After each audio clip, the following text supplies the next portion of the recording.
Hi guys, quick update tayo sa maulang hapon ngayon. Ito pala ang outdoor setup ko. Let's go! Tab is mga malalaki. Ito yung mga breeder ko dito. Mga gaapi. Yun. Male. Dito naman male, mga female. Tapos dito female din. Hiniwalay ko para di kainin yung mga fry pag mag-drop.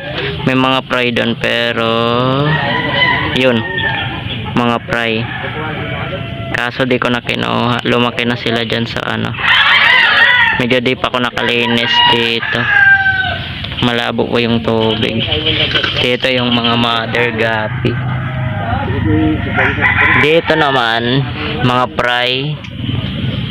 Drain up to kahapon, di ko na nakita yung pagkuha, medyo malabo yung camera na ito. May mga fry dyan kung nakikita nyo, may mga fry lumalangoy, mga fry yan.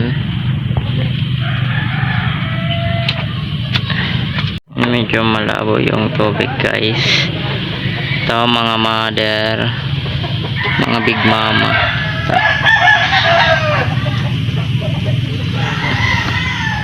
Ganitong setup lang yon.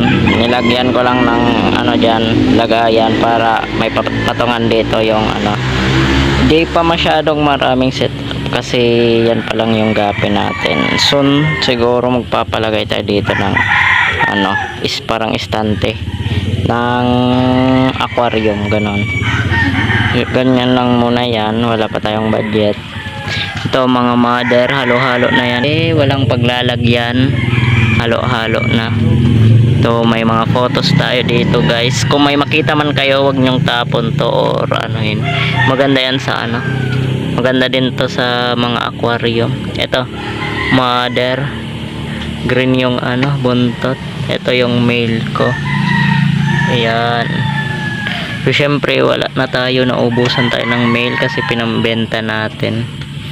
Daming bumiling bata. Ito mga male. Elder guppy ko dito, may elder guppy din ako dito. Male, mga male ata to. Oo, yun, mga male. Elder guppy, di po malalaki yun.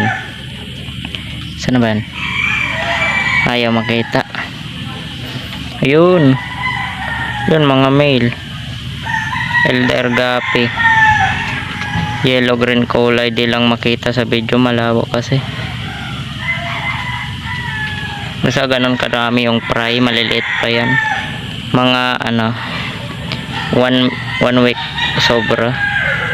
Kagi yung camera natin ba't ganito? 1 week sobra na tong mga fry natin guys, ang dami na. Hindi ko pa to pinakain, mamaya pa. Yan mga elder. Meron tayo ditong photos. Lagay lang tayo dito ng kahoy.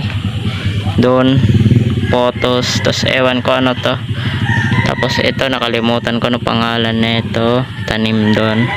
Lagay tayo ng parang ano lang, basket. Ay basket hindi, yung ano lang, parang garapon. Ito, yun lang. Konting update lang tayo dito.